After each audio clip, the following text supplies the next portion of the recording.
I'm very excited to have this conversation today.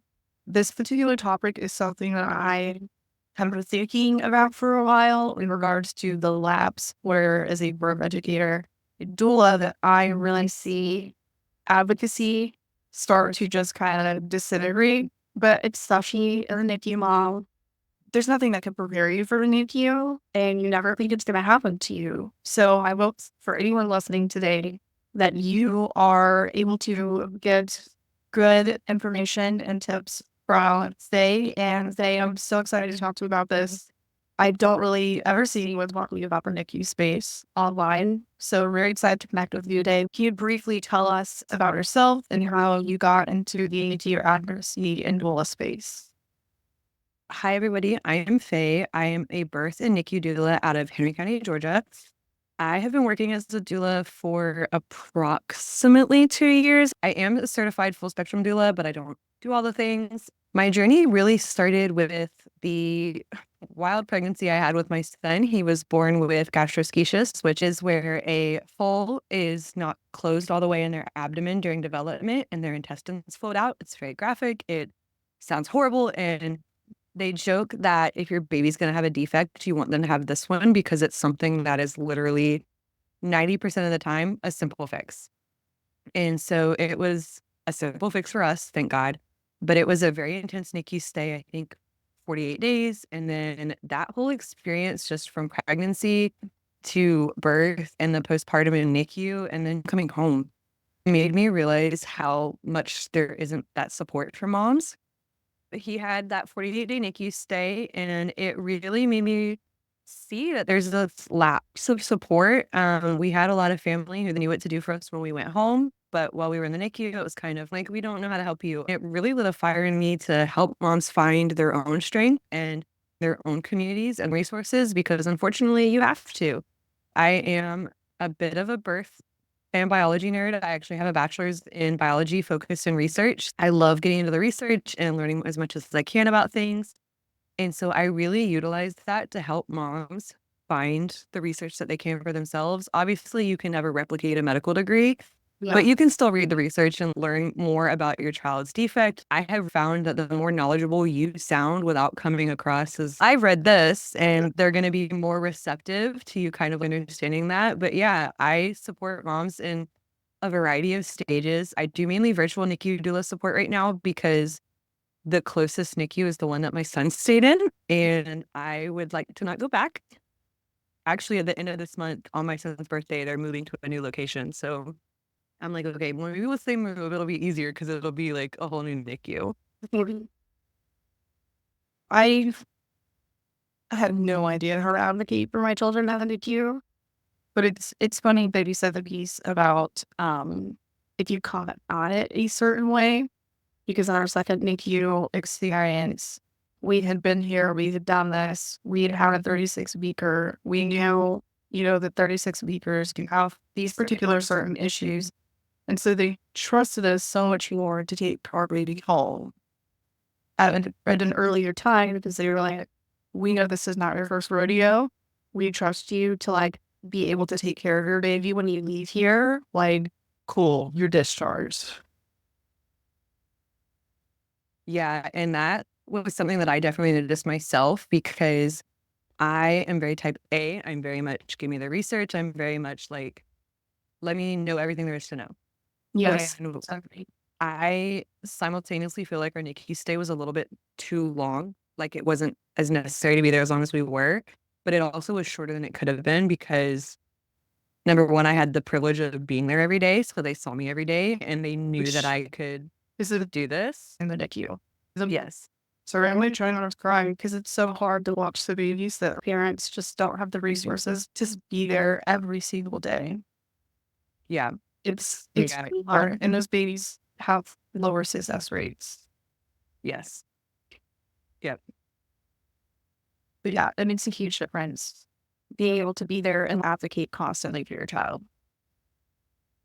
I've actually gotten a few comments on TikTok where they're talking about just another parent who thinks they know more than doctors. And I'm like, no, I genuinely have clients who their child has been in NICU for 6 months or more. And it all boils down to a feeding problem or a temperature regulation problem. If we had a society that supported parents being present in NICU, this problem would probably resolve. Yeah. Parents have to go back to work, they have other kids, and that's something I want to support. If they need somebody to watch their dog, if they need somebody to watch their other kids, like that's what I'm there for. I can help them with that and just stay at home. I'll charge way less than the going rate in my area because I want parents to not go broke having to take care of their child in NICU because that insurance bill is going to hit and it's going to hit hard. Yeah, I think our first NICU bill, if we had not had insurance, was going to be a $5.6 million bill for 10 days on a NICU. This is something that I have really been noticing, and this is just with birth in general. There is such an emphasis on getting through the pregnancy and the work and having a great pregnancy and work. But where the advocacy starts to lapse is as soon as your baby is born, the person that just gave birth is freaking exhausted. The support person is focused on the baby, everyone's excited, and then things start to fall through the cracks. If you end up with an NICU stay on with your babies, then the NICU immediately, or you have to go afterwards with experienced girls, with those of my girls. But how can we start placing more of an emphasis on the advocacy for after your baby's born and your own postpartum as doulas and educators? Really think that, like, honestly, the cause of this is that there's so much build up as this positive, life changing event and this focus on that immediate golden hour. Like, okay, let's get them their hour of skin to skin. Let's get latching done. And if you have a NICU stay, especially if you have a cesarean, that does not exist. You do not get that golden hour. You don't even get sometimes a minute. I know myself. My dog, my second daughter, like 4 or 5 hours post-op because she and me have you could see that and had to be taken to the NICU, which we were mentally prepared for this time. But I had to wait until my spinal block wore off. Yeah. And they could take the camera before it could meet my baby. Yeah. That's something I experienced. I birthed my child. I held him for 30 seconds. He went to the hospital NICU I was at. Then they transferred him to Children's, which was 2 hours from where I was. And they didn't give me a reason why other than just policy, but they were like, you have to stay. And I was like, well, I'm leaving at 5 p.m. So have somebody ready to walk me out. But yeah, I just think there's so much emphasis placed on that immediate postpartum. If you're not going to get that, nobody knows where to go or what to advocate for. And it's still kind of the same. You still need to advocate for breastfeeding if you want it. A whole other conversation for the NICU. Yes. We could be here all day talking about breastfeeding and NICU. I participate in research. It's just so intense. And I think they put emphasis on that immediate hour and they don't know like what's the rooming in policy. Can I go stay with my baby in NICU? What can I ask for while we're in the NICU? You're going to get a lot of pressure about if you have a boy, are you circumcising? They're going to put a lot of emphasis on whether or not you can do skin to skin. I know a lot of parents that had to initiate skin to skin. They don't know when. One thing that's like really bothers me around my work sometimes, especially as a birth educator, because I try to prepare my clients as much as I possibly can, but even in like a completely healthy pregnancy, birth, baby, it just the birth plan goes to shit as soon as that baby is out. Then mom asked for me and skin to skin and all tests to be done on mom, which like your baby's healthy. There's no issue with that. That can wait, but that's not happening. The baby's still being taken to warmer. All the tests are being done over there. It's so frustrating to watch because it's like, it's even hard. I mean, it's for me to step in as well because I want to like ruin the moment. But it's, Yeah. even like a healthy baby, it's just such an issue where I feel like Yeah. a medically complex situation. It just feels like your birth plan is goodbye. I don't want to say that my personal experience is like across the board, but I have heard echoes of this in other parents that what happened immediately after birth for my son was not what I wanted. And it was not because of an emergency. It was just, she did it. The OB did. I had asked my MFM. I had asked a pediatric surgeon. I had asked the neonatologist. I said, is it time sensitive to get him out of the birth canal to the warmer. They said, no, ideally you could have skin to skin at birth. They said, if he is born and his APGAR score is not low, you should be able to do skin to skin. And so the fact that I had to fight so hard to even get those 30 seconds of holding him, and their argument was, oh, well, he had a loose nuchal cord. Okay, well, he was breathing, and then they cut the cord so quickly that blood was still pulsating. This is completely unnecessary, and there's a lot of panic in situations that there shouldn't be. We rely on these providers because they're the experienced ones. They're the ones who should have seen this before. And then for them to either go so deep into robotic response that they just go. It's neededness. They forget that this is one of the most important moments of your life because you see it being in day out. My first daughter, it's all the experience was the same. Well, she was born and I was promised all of these things. One, resident anesthesiologist put ketamine in my knee, so I really don't remember a lot of her C-section, which was completely unnecessary because I didn't have anxiety about it at all. I didn't need ketamine, so I don't really remember anything.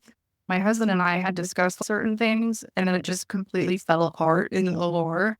I remember they didn't bring her to me like they were supposed to. My husband had to insist that I saw her before we took her out.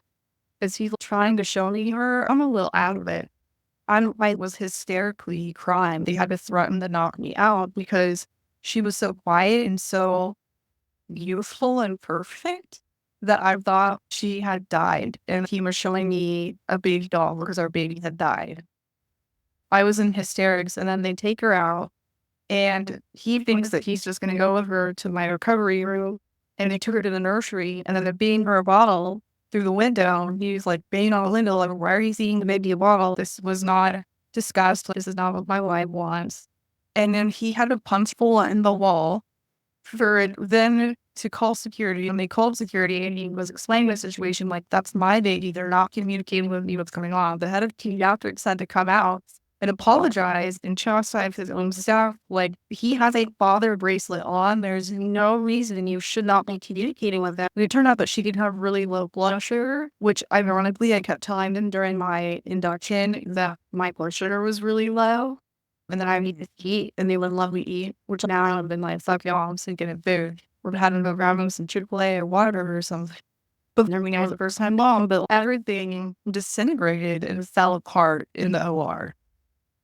Yeah, I think there's such an emphasis put on natural birth, and everybody thinks it's because, like, oh, let's be crunchy or let's be like holistic. And I honestly think the fact of the matter is, the more you can pull your birth out of a medicalized space when necessary, like modern medicine is great. My child would have died without it. But if we would pull low risk births and even sometimes some high risk births out of such a medicalized setting, so much more could be preserved. They take one step into the world of medicalization, and the next thing you know, you're 10 miles in. Yeah. And I feel like it's so important for, yes, we need this emphasis on pregnancy and birth, but you need to understand why. And the why is because a lot of what we do in the medical world during birth does increase the chances of going to NICU. Induction increases your risk of cesarean, and epidural might increase your risk of cesarean. How does that impact your postpartum? Which is going to be, you're going to have possibly issues with breastfeeding. Your baby could possibly go to the NICU. All the C-sections, all of those things affect breastfeeding. And then also, like, I love to bring this up to people. If you're getting an induction in your fluids for a really, really long time, your baby's going to be born bloated, and they're going to be born heavier than they actually are. It's going to be a very cosmetic false number. And then they've lost so much weight. They're not feeding. It's a NICU stay. You're discouraged from breastfeeding. Those are all things to take into account, educate yourself on. I feel like there's a big emphasis right now on moving towards a more physiological idea but at the same time, no one wants to talk about once shit hits the fan. I make all of my moms make a C-section plan, and if they're they are birth center a transfer plan, and I make them get educated on their options, because you can't just live in that la la land. You need to be positive, but you also have to be realistic. You can't live in Yeah. the law land of, well, this is never going to happen to me. I don't need to be aware of these things. Yeah, there's actually a mom who she's got a significant following on Instagram. I don't know if she's on TikTok, but she gained a following for being crunchy and holistic. And like all of her content was like home births, raising your kids at home, like a more natural, like I hate to say it, but more like a farm life, Like, And she had her son at home and realized very quickly he wasn't breathing. And so they ended up in the hospital. He had a congenital birth defect that was missed. She had a home birth. And then they were calling 911 because he was having difficulty breathing. And so I think they ended up at CHOA, which is our children's hospital, for quite some time. He ended up on ECMO. It was a whole thing. And now he's home and healing. She's kind of transitioned her content. You can't be 100% crunchy. You can plan for all of these natural things, and at the end of the day, if shit's gonna go wrong, it's gonna go wrong. and if your baby needs medical support, they need the medical support. I was talking to a midwife the other day, and she was telling me she had this birth that freaked her out recently. There was a whole birth, and she did a whole birth, and that was, she comfortable that she's good at it. She's a good midwife. But the baby, well, she was like, I didn't never seen a baby just born or this floppy ever in my life. And she ended up having to breathe for the baby for 30 minutes. That the mom just keeps grabbing and grabbing at the baby, trying to get the baby like into her lap. She was like, I need you to fucking stop. Like, please. Like, I'm sure she was not nice about it in the moment, but like, I'm literally breathing for your baby right now. They had already called EMS. They were doing everything that they should. And the mom said something along the lines of, well, you're not breathing for him. God is breathing for him. He'll be fine. And she could not grasp the severity of the situation. She was probably in shock, but it was a crazy story. Yeah. And the baby's fine. Baby's doing really good now. But I mean, they literally had to breathe for that baby for 30 minutes. That's a whole other conversation for me when it comes to God will do it. I had a lot of people tell me during our NICU stay that God was healing him. I grew up extremely religious. I grew up in the South. I grew up in Georgia. I appreciated the sentiment, but without modern medicine, my child would be dead. I have religious trauma because of how I grew up in a youth group that allowed a lot of things to happen that shouldn't have. And I still have my fundamental beliefs of what I believe in my heart. And a lot of it doesn't align with where that church is now, which is fine. I just don't have to go back. But when I was in NICU, I quite literally had to tell my family to shut the fuck up. Stop telling them things. Because now they're messaging that under the burdens for a reason. When people were telling me that, like with my first daughter, she was born and they didn't tell us that 36 weekers can last the final order development to latch. They call 36 weekers the headers in the NICU because they seem like they're doing well and they are not. They let us leave the hospital even though she lost 12% of her birth weight. I asked 5 lactation consultants to check her latch in the hospital, and every single one of them completely dismissed me, did not watch her latch, and told me, you're fine, you're just a new mom, she's doing great. So we get her home and she's screaming nonstop. My sister-in-law begged me to put her on formula just to supplement a little bit. And I went to the doctor the next day, and they told me if you had not started her baby on formula last night, she would have died. She'd lost 15% of her birth weight at that point. And oh my God. Was like literally 95.6 degrees. She had hypothermia. When people were like, oh, well, everything happens for a reason, I'm like, you can fuck right off. But we had to go through this, and it was literal. There are things that you need to be prepared to advocate for. Number one is your feeding choices. You need to be prepared to advocate for like things that are conducive to feeding choices, kangaroo care, skin to skin. You can even do non-nutritive sucking so that your baby can still be building those muscles and retaining that muscle memory of how to latch. My son was born at 37.5 and I could not latch him until he was almost a month old. We were doing bottle feeds before then. When a gastroschisis baby is born, they have no food orally. They go straight to TPN, usually through a PICC line. And then when they have all of their organs back inside, they start feeds slowly, 5 mils at a time.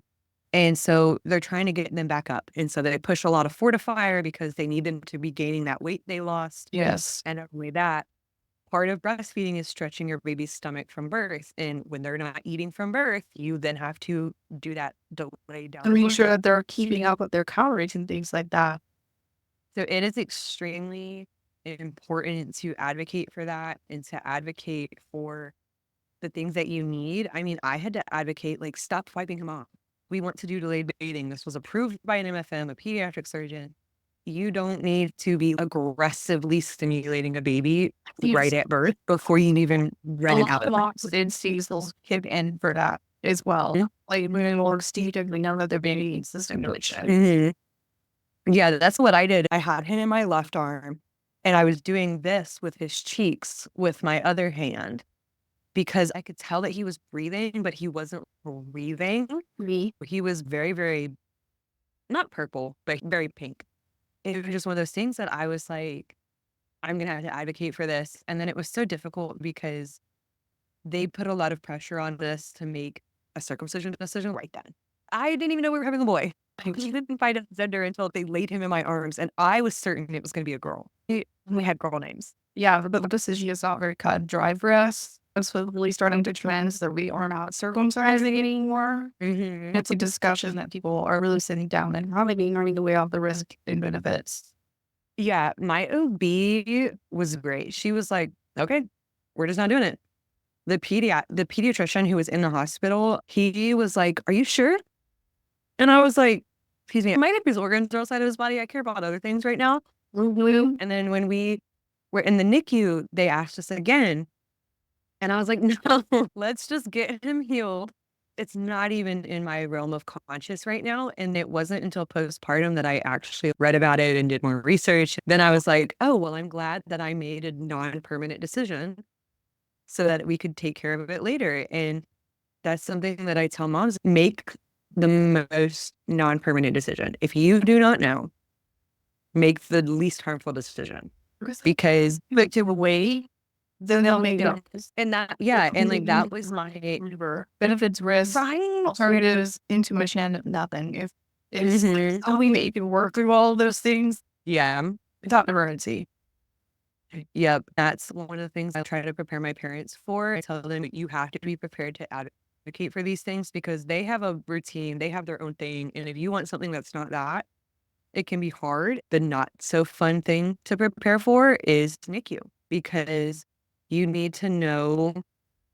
I don't know if it's a policy or how they function, but there's family-centered care in the NICU and then there's family integrated care. It's how they run parental involvement. And I think it's important to know if your NICU is that. If you're going to birth at a hospital or have a home birth, you really need to know what level NICU is closest to you. And because like what hospital are you about to transfer to? If I had my son at home, I was planning low-key, possibly a free birth. I was going to accidentally give birth at home because our hospital near us sucks. When we found out he had his birth defect, I told my husband, if I go into labor, skip the hospital next to us, skip Southern Regional, go straight to Emory in Atlanta. Call 911, explain what's happening, and just go. Both of these hospitals will cause more harm than good because they're, number one, unprepared for a gastroschisis baby, and number two, as a baseline, they suck. Yeah, I've heard of the one hospital. I think we all have. I was born there. Really, there you go. So about I don't know, your mom had a good experience and you had a good experience, but I was fine. She was not. And that's typically how it goes, right? Because the only thing that matters is healthy babies.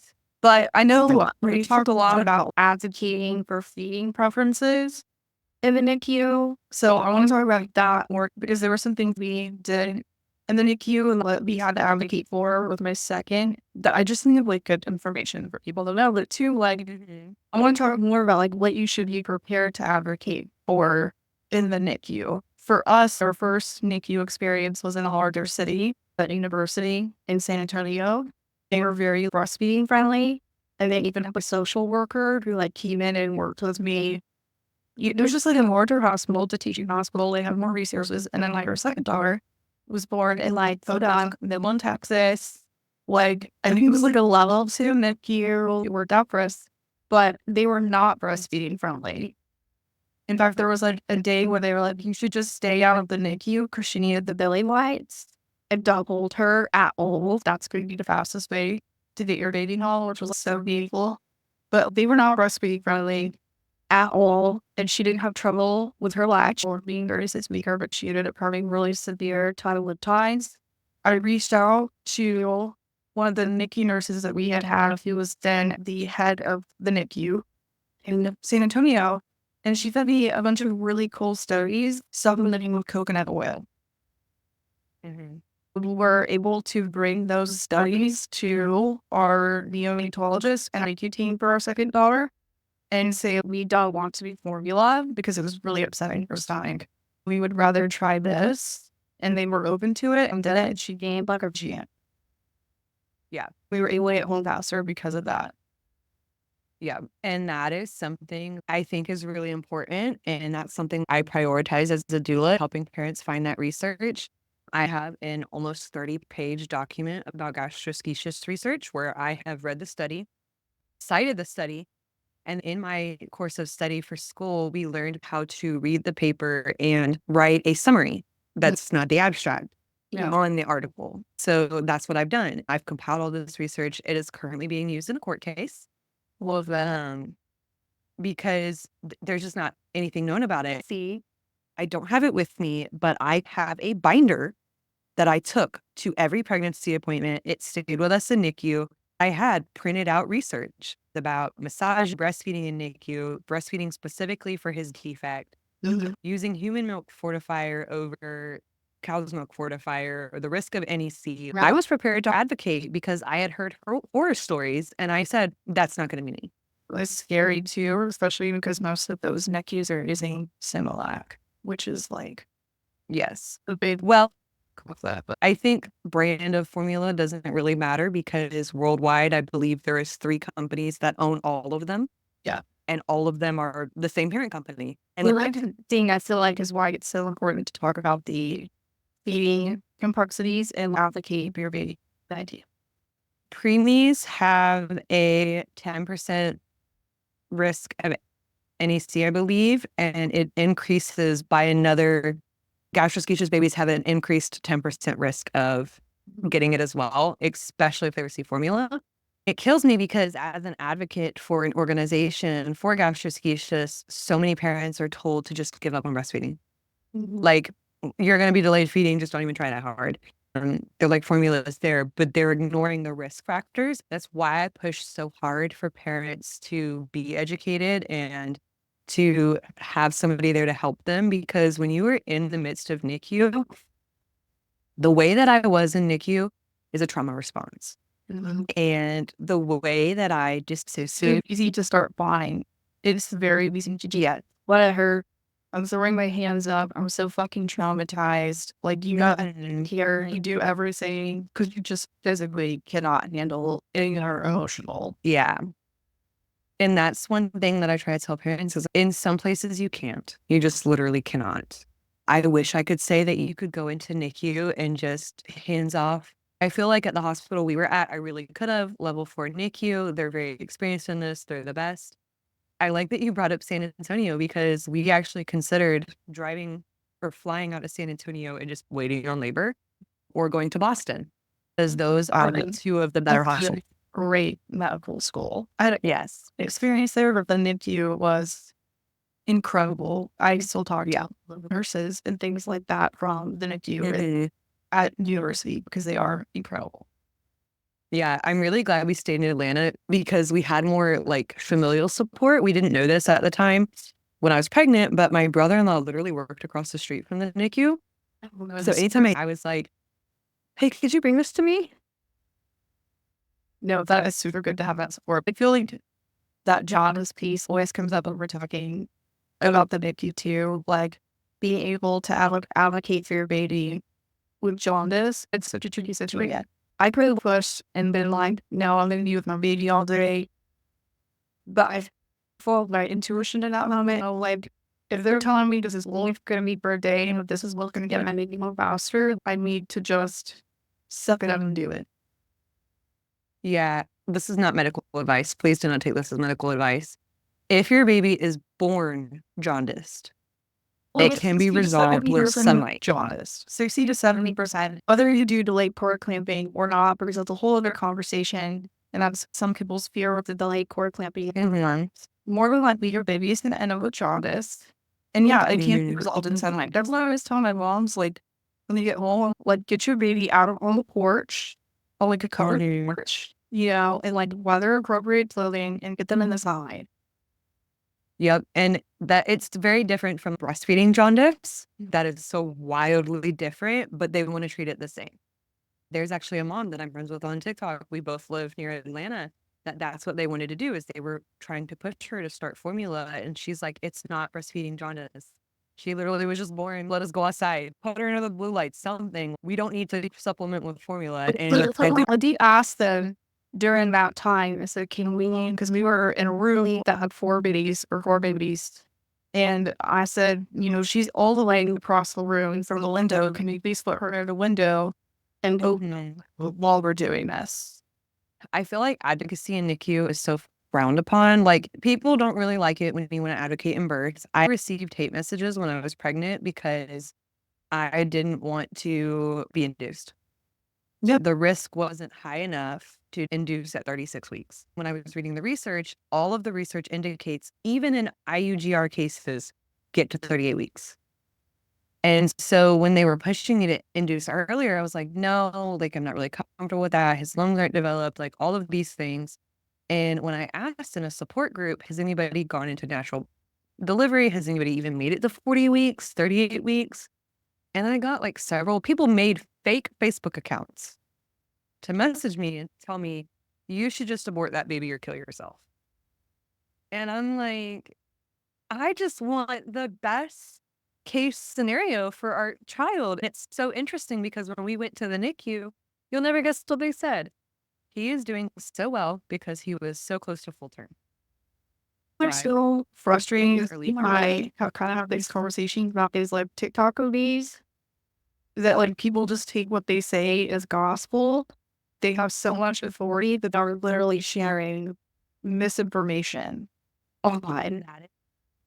I had This is a problem that do community too. Yes. It's extra scary when it's just the implicit trust that people have in our medical system. There is an OB, I'm sure we both know who it is, that both of her children were elective inductions at 39 weeks. And when she was asked why, there was literally no reason other than preference, which is fine. I don't know. You know what? If that was what you are, cool. Risk, benefits, maybe an Yes. decision. But then she's also trying to shit on doulas who have a following for saying that they're sharing medical advice without talking about the risk and benefits. And I'm like, didn't you share your elective induction story and never once mention that, like, you were okay with the risk? You were okay with, like, everything else? You just preferred to know when you were going to have your baby so you could plan. And I'm like, anyway, I was like, no, they did not like that. Frustrating. I had ICP babies. My liver likes to get out and I'm I was on the board of ICP care and in the ICP care group. The risk with ICP as you continue to go past 30 weeks is there is a slight increase of stillbirth. Depending on your levels, if you keep go past 39 weeks of ICP, the risk of stillbirth increases significantly. But then in like the Facebook group, which I will say ICP care does a fabulous job of like controlling misinformation and making sure people are getting facts, but sometimes I see these comments and it'll be like a mom who's like, hey, my biologics are like a 13, diagnosable is 11. I'm kind of just trying to see how I should be induced. And the recommendation for the researching what we know is she could go to 39 weeks as long as her baby is causing NSTs and BVPs. But then I see some people commenting like, no, you have to get that baby out now. Push her at 36-week induction or C-section. And it's like, I don't even think those people realize what can happen when you have to keep 36 weaker. They're little stinkers. A lot of times they don't do well. If you waited until 39 weeks and you have the luxury to do that, you should do that. I feel like self-advocacy is so important because if you don't, and not even just self-advocacy, like, sure, having the information is great, having the education is great, but if you don't know how to Huge about me coming from Facebook groups or TikTok. I think that I make educational content on TikTok, but YouTube brain get your research from quality places. That's why when people ask me for my sources, I can like give them to them, or like I reference space birth and things like that, because I'm like, please, like, stop getting your birth education from social media. Yeah, and that's what kills me about some of the TikTok OBs is that they're like, "Oh, well, my thing is that I'm a doctor. They should be looking this up themselves." But then if you as a patient go to this doctor and say, "Well, I looked at this myself. I've educated myself on this topic." They're like, "Why are you trying to be like, you're never going to have a medical degree." So which is it? Should I use my own brain and my own like intuition and learn about things myself so I don't follow somebody blindly off of social media, or do I sit down and shut up? My ISOP was so much worse. Or my second, my levels were literally doubling and tripling every single week to the point that they were in the hundreds, which, like I said, diagnosable is like a 10. I just was starting to get this horrible sinking feeling in my stomach about my daughter when she was doing greater STs and making peace. But I knew something was off.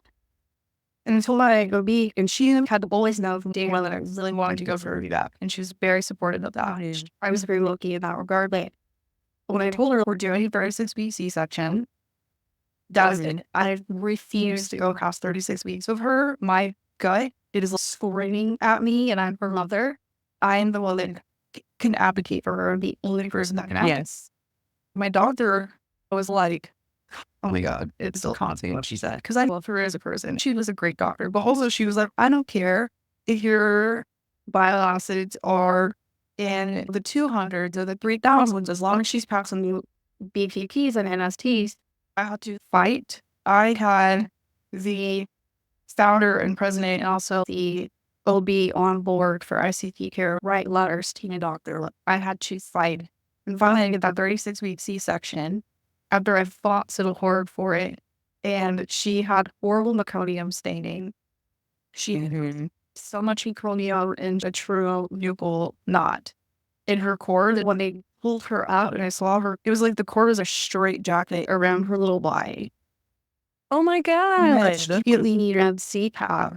And my doctor actually apologized to me after the fact for that and told me that I did a good job advocating for my baby. The situation, she was a little arrogant. And then if I had just listened to that, I might not have my second daughter. She is our little bird.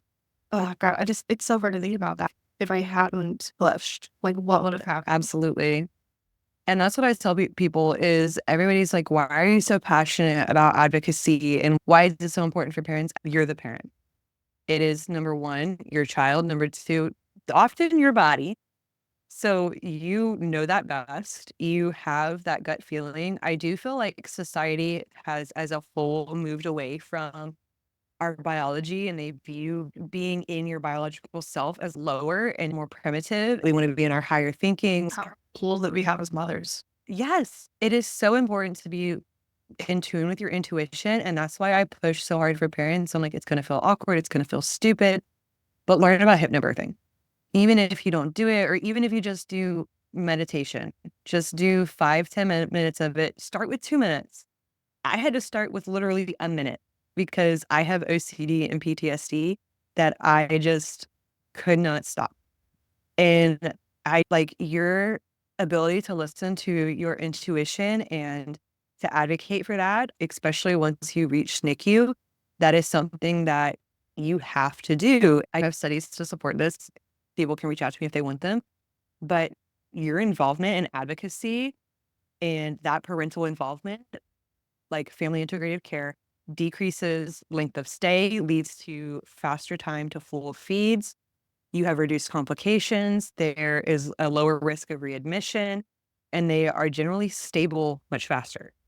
Yes. And so if you as the parent are involved, family integrated care, that is where bar sterile procedures like line changes, you as the parent are doing most of the care, meaning feeding, diaper changes, bathing, sometimes even taking vitals that can be done by parents. I was to the point that we were in NICU and I learned so quickly that by week 4 or 5, I was doing his vitals. And I was doing his diaper changes and measuring his diapers. I was doing everything bar the pick line. Well, I think a huge piece of like NICU too is like learning the medical jargon. Mm-hmm. And like you have such background and like I'm really interested like just in this stuff in general. I mean, I'm literally becoming a nurse, so I can do a nurse wife. But a huge piece of that is learning the jargon and doing the research. You're just hanging out, sitting in the NICU, educate yourself. Mm-hmm.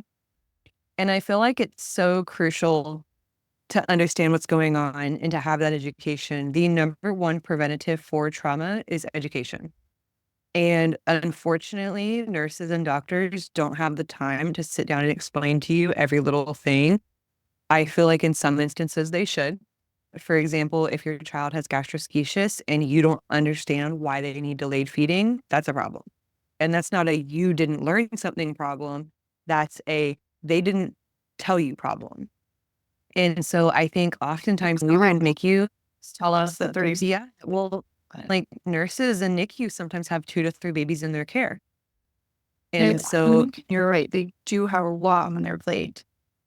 mhm, So yeah, it is if you can take over aspects of your baby's care and get more familiar and learn the jargon, yeah, you look up for success.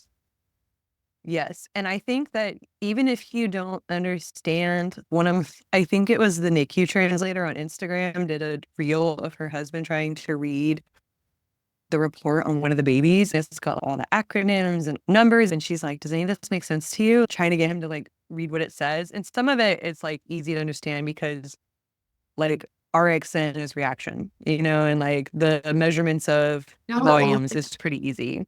To this day, it was still sorts me up because I'm a midwives assistant, and when I'm tardy and twice a day is BIP, that makes no sense. But you know, when you come to these, you gotta learn how to do chart abbreviations. Yeah. And so you literally just need to know how to feed your baby. So for us, I fought for Q-based feeding because they wanted him on the 3-hour schedule so bad they couldn't stand it. And I was like, he's not hungry on the 3-hour schedule, but he's hungry on a 2-hour schedule. Just because it's easier for them. Yeah. And I was like, I am here. I am literally physically here from 5 a.m. to 11 p.m. Let me feed him. I didn't have to fight to breastfeed, but I did have to fight for like them to be bringing me his bottles. I was pumping. I was an overproducer, but it was just so difficult because I think the worst day in NICU was the day that communication dissolved. There was a lack of continuous care. We were breastfeeding on demand as much as possible. They did not even give me 48 hours. They gave me probably like a day and a half. And then they were like, by the next day, they were like, we think that the next step will be an NG tube, a nasogastric tube. I was like, okay, like why? He's breastfeeding, he's latching. They're like, well, he dropped his weight a little bit. My brain is like, yeah, because we stopped using the fortifier, but okay. And she's like, by the end of the day, we had to decide. And then not even 15 minutes later, Sounds right. yeah, Which is a very renewable part of the NICU. Because you're doing your own neonatologist schedule. yeah. I thought we'd have all day. And then 15 minutes later, the nurse is putting the tube in his face. He stopped all voluntary feeding. I thought I had till the end of the day before this happened. And now we're waiting on him to voluntarily take full feeds, and he's not even taking 5 mLs because he got a tube in his face. And that is such a big deal to me. I actually participated in a study that a friend did for his master's on communication in the NICU. Why is that so important?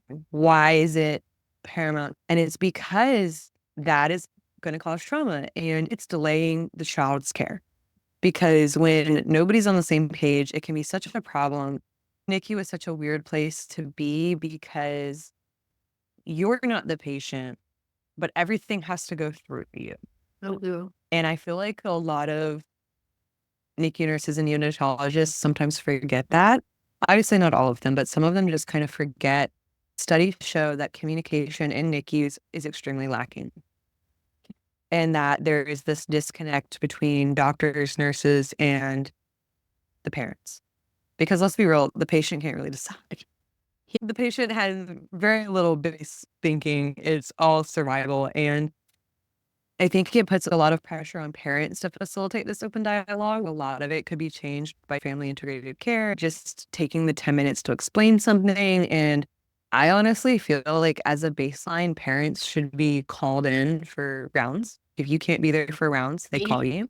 And the first hospital that we were in, which, like I said, for a better hospital, we got a text message every hour before rounds, like, "Hey, do you want to come up, talk to your doctor? You do have to go home at some point." The self-care aspect is so important. We were there from like 5 a.m. to 11 p.m. And like, I don't recommend. actually, I don't recommend it either. It's awful. Like, a C-section in the NICU is a whole other hell on earth. The communication and having access to AV care is really important. You know, where you can like your baby and like see your file their care if you do have to go home. But also just the communication of like getting the calls and the text messages from people. Like, here's an update, but it's Yes. a camera. I didn't feel comfortable leaving the NICU at all. I do not recommend what I did during my NICU stay at all. I did not leave from like 3 a.m. to 11 p.m. Until they got us in the suite in the NICU with like a couch so I could pull out into a bed and stuff. I was sleeping on the floor in a sleeping bag and a pillow, and I just had my body cut open in half. Yeah, that's what I really liked about Children's is that they had a parent stay room. I'm actually really excited. Our new hospital that's being built is the Arthur M. Blankenship Hospital. It is going to have more rooms than the previous hospital, and they are going to be family-centered rooms. They will be built so that families can stay because they are realizing that a lot of times the determining factor of how well children do is having their family there. And I'm not talking about aunts and uncles and cousins and grandmas. I am talking about their parents. It's going to regulate your baby more than with their mother. Yeah. Like, nothing's going to regulate. End of story. Their heart rate, nothing is going to regulate them more than their own mother. Yes, I have on video the first time I ever held my son. You can hear his monitor in the background, and it's kind of an elevated heart rate. When they put him on me, even before we were settled, even before all the lines were in place, his heart rate started decreasing. And not like dangerously low, but he was relaxed. Imagine how you would feel with your intestines out of your body getting slowly put back in over days. You can't have your mom hold you. The day they put the NG tube into my son's face is on par with the day that I left NICU hysterically crying because he was hysterically crying and nothing would soothe him. I got to the point that I wasn't holding him, but I had him like this because every inch of me was screaming, pick him up. Yes. Pick him up. And I could not because his organs are outside of his body. And if I dislodged the silo, that's excruciating. And there's just all this risk. We had to leave because I was like, I could not fight it. And I was so upset because I knew that his body was telling me to pick him up. And I made the mistake of reading trauma, how the body holds trauma books before we went into the NICU. And so I was thoroughly convinced that he was in his brain thinking, why is my mom not holding me? Why is she not responding? It was my first daughter, because of the birth trauma and the NICU trauma and the prematurity, she was not learned for 5 senses integrated into her nervous system. That's been a challenge and struggle to work on. We're actually looking for a somatic experiencing therapist for children that's birth trauma. We're looking out for more resources because I do think my daughter has birth trauma because of how high birth and our NICU experience went. Yeah. I have a friend, we've only met on TikTok, and her twins, we've had brief conversations that they do hold on to that trauma. For my son, I've had discussions with my therapist that she wouldn't call it PTSD, but He does have trauma responses to certain things. Like if you were wearing the paper medical mask, he's out. He doesn't want it. He has a hard time being separated from myself or my husband for a long time. Well, I call them gorilla glue babies. The first time I left my son was, of course, while we were in NICU. There was one point that I left NICU because it was a couple of days after the NG tube, and the neonatologist was like, kindly, lovingly, go the fuck home. Yeah. She's like, you about to snap. She's like, go home, see your dog, eat a meal outside of the city. Sleeping your own. Yeah. She was like, you are about to lose it. And she's like, I mean that with love. She's like, she's like, you're here all the time. You're here more than I am, and I work here. And I'm like, but you have my baby. And she said, yes, we have your baby. We do. She's like, there is no better place for him right now. So I went home, and that was what I needed. Aside from that, I have not left him since. I didn't leave him until a couple of weeks ago. Birth Worker Live had a weekend thing in Greenville, and I decided to go. That was the first time I'd left him for more than 12 hours. He did fantastic. He was with dad. They followed their normal routine. He went to the gym. He was perfectly fine. Tomorrow we leave for the beach, and my mother-in-law was like, are you going to be okay to like go on a date? Like, she's like, are we going to be able to watch him? And I was like, possibly. Leaving your baby. And my fear was like, I know you never know when shit's gonna hit the fan. But the self-care piece is so important. It took me so much longer for my first C-section because of what I put myself through. I bled for 4 more weeks than I should have. And it took a real time for my incision to heal the physical pain from sleeping on the couch, like when we did finally get one, to like in healing from C-section and just not eating correctly. I set like the whole experience like set me up for a really poor postpartum. That didn't help. Yeah. Oh, I have really bad trauma, but I also had like really bad postpartum mood disorders. Yeah. I think the only reason my postpartum experience wasn't worse is that I had OCD. Postpartum specifically, I was like, I have to breastfeed. For me, that was not an option. I have to eat, I have to drink, I have to sleep, I have to pump on this schedule. I think that I just basically dissociated the entire 48 days. It was not something I recommend doing because I've made TikToks about this, but I don't remember my newborn's face outside of pictures. And that's devastating for me. Yeah, I really struggle with that. I don't feel like I remember the whole first year. It was so bad. Yeah. Because and I was assaulted during my labor, so it like just adds a little cherry on top of it every ad. I hate looking at pictures and being like, if I had not taken this picture or this video, I wouldn't remember this at all. Yeah. So I knew before we went into NICU that I was determined. I said, I don't want to remember his organs out of his body. I don't want to remember the tubes everywhere. I just don't. And my husband did it anyway. And I wanted to be mad, but now that I'm 3 years postpartum, I'm really glad he did because I've reached the point now that I'm like, that may have been NICU, that may have been traumatizing, but that's still my newborn.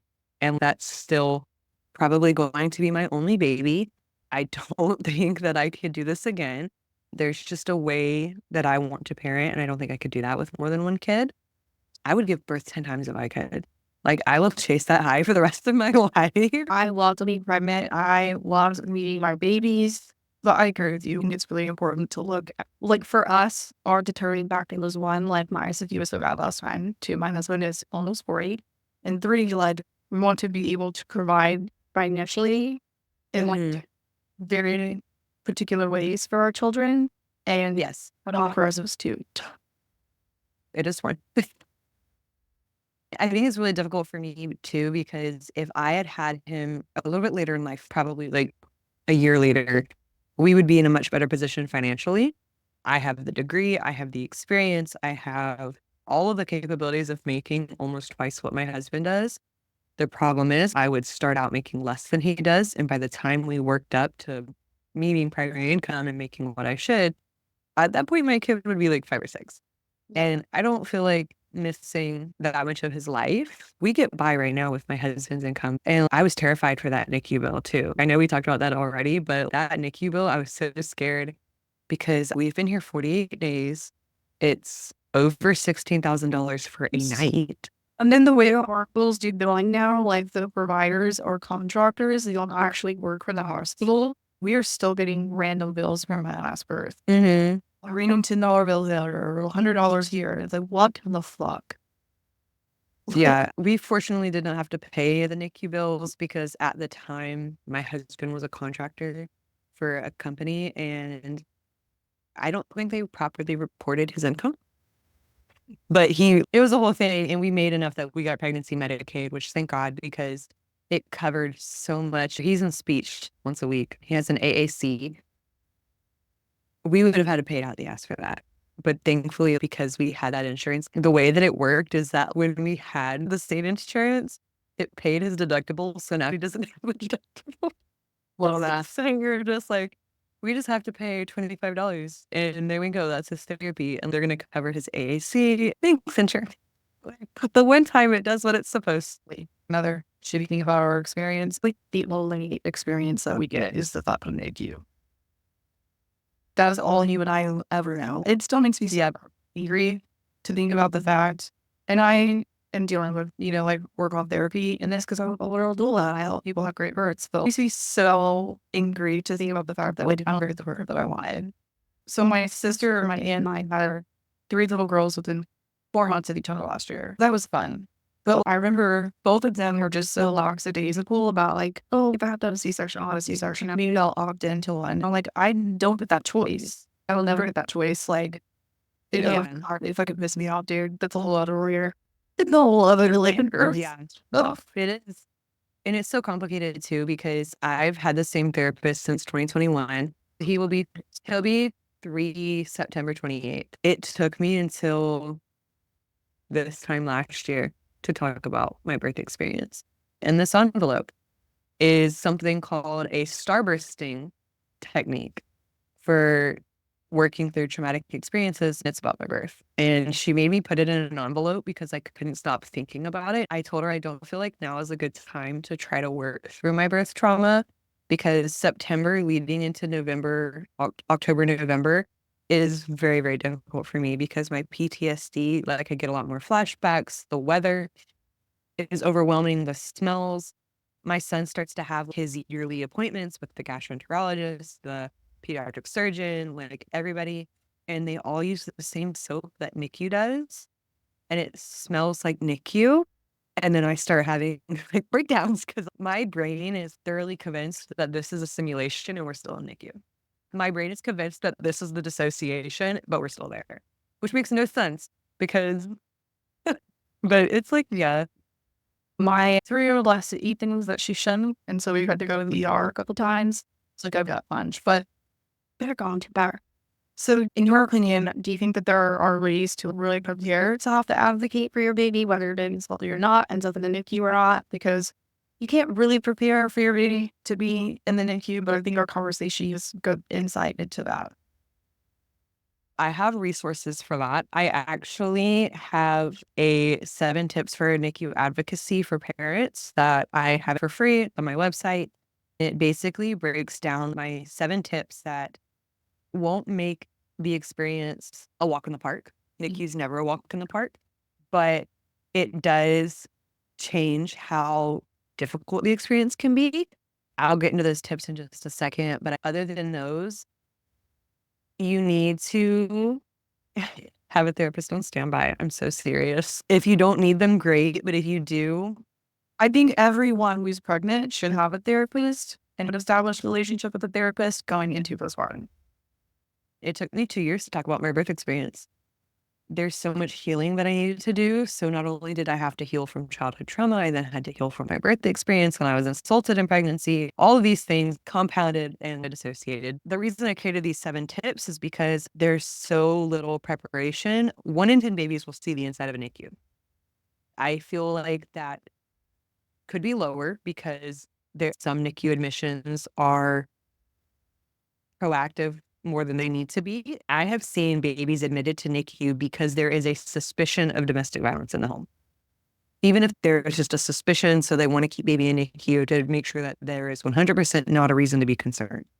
The number one tip for preparing for NICU is to know your rights. When you go into the NICU, there are legally protected rights that you have as a parent. It's kind of a weird space to be in because you're not the patient, but you're the deciding factor. And I think a lot of doctors don't emphasize that. And they just are kind of like, we're doing this. This is the next step. Instead of saying, hey, we're going to need to start looking at this. You don't need to bully people in there, but like you can establish like, okay, I know this is my right. And I mean, your rights involve like doing anything that's going to benefit your baby's health, even if a provider is like, oh, well, that's inconvenient, or you think that it's going to inconvenience the nurses. Like, yes, picking up your baby during line changes and stuff can be difficult, but it can be done. Finding a primary nurse is like, if you can find a good primary nurse that's going to know your child and know you and help you advocate and know what's like good, pretty norm for your baby, I think that that's going to be super beneficial. There's a lot of evidence supporting primary nurses. If your hospital doesn't have a lot of primary nurses, contact me. I will help you tell them how to force it because that is not okay. A lot of smaller NICUs don't want to have primary nurses. They've got to meet it. This one's really hard because we talked about it before. The US just doesn't support postpartum care. Even if you just have the nurse right on the board, like give me an update on rounds, have them call me, because I found out that they don't update notes like they should. So at the end of every day, I would be trying to read the notes from that day and they were not even in there yet. I feel like it's really important to try to be there if you can, even if you have to work out with your job. Hey, can I come in a little bit later? And the doctors will sometimes work with you on showing up sooner to your room. I guess my next tip, this one's going to be super touchy and a lot of staff might not like this one. Know the chain of command. In my free resource, I actually have step-by-step how to request a nurse change and how to request a doctor change. She had a nurse on our first NICU stay that I told her, get the fuck out of my baby's room and don't come back. And I immediately went to the charge nurse and I said, she is not to step within 10 feet of my child ever again. Yeah. I just tell parents, even if you don't vibe with them, babies feel the vibe. So Like, yeah, they I could can tell let the your vibe voice was out. her. She told me to stop touching and holding my baby and trying to breastfeed her, and I was spoiling her. Oh yeah, we removed a nurse for refusing to give informed consent. And I was like, you literally just have to tell me what's happening. That's all you need to do. And she refused. So I said, I do not want this nurse again. Do not want it again. And this is also, so this one I'm iffy on. And it's establishing a relationship with patient advocates, because sometimes patient advocates are there for the hospital to protect against litigation. But I do think that NICUs, especially higher level NICUs, are starting to integrate other roles. Yeah. So child life specialist or somebody you can establish a relationship with. We Give you had with an angel resources. one. It was our NICU stay. So she generally cried and went, right? The key I got to leave Mhm. Yeah, we had a fantastic one. She was an older woman, and I'll forever remember her. She was so petite, and she would constantly check in on me. She's like, "You're just here all the time. I'm just like concerned. I want to make sure you're okay and like taking care of yourself."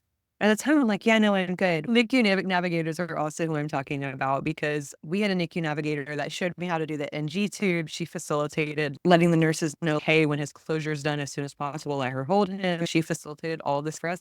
When we needed to get into Ronald McDonald House, she facilitated that. She was amazing. Those are my best tips. But my absolute favorite one is self-care. Like we've talked about, you have to be nourished, be healing, have a clear head. Baby's health will often reflect maternal health.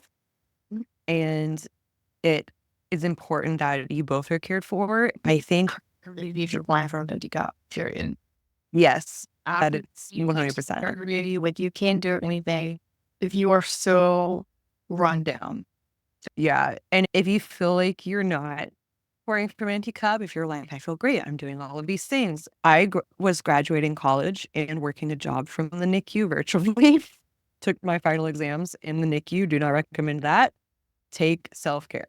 You can think that you can do it all, but it was like we came home and within a week, I was punched with postpartum depression, postpartum anxiety. I was having nightmares. Like all of it just hit at once because I had not been doing any self-care. So it was like all of it whammied me. And I honestly don't know how I did it. Last thing about the NICU is you do have help in the NICU.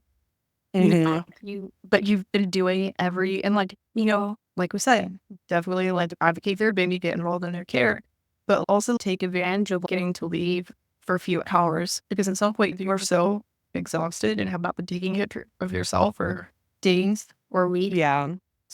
You're going to burn out so fast with a newborn by yourself. I do. Yeah. And if you feel like you can't do NICU nurses are not NICU nurses. If you feel like you can't do the NICU by yourself, try to find a NICU doula. So like myself, I service virtually, so I support for free. You can call me to just be a third party to listen to a conversation. You can call me to say, hey, I'm not understanding what's happening here. Can you try to help me understand this more? Or where do you think I could find resources to learn about this more? My resource guide, I have it's less than $20. It's a resource guide of breastfeeding advice, organizations that can support you. So who's who in the NICU and just like all of this information, because it's so hard to find resources in NICU when you're trying to just focus on your baby. I have these resources for you, and NICU doulas exist so that you can focus on just healing and taking care of your baby. I want advocacy for you to be like a second language, that as soon as you see something you don't like, you're speaking up, you're saying something. There were times in NICU that I was like, this feels icky. I don't want to do this. But what was the alternative? I didn't know. I try to tell people like learning to advocate in your pregnancy for your preferences and what you want is a life skill. This is something that you will do for the rest of your life. And it's continuously have to do as a mother. I no shade to these people, but it's disappointing to see when people are like, my birth plan is to survive. You are missing out on so much self-growth. Pregnancy is more than just, I'm going to raise a baby at the end of this. There is so much self-growth That it's a whole puberty. I tell people, if you have not spoken to me since I had my son, you don't know me, because I am so fundamentally different.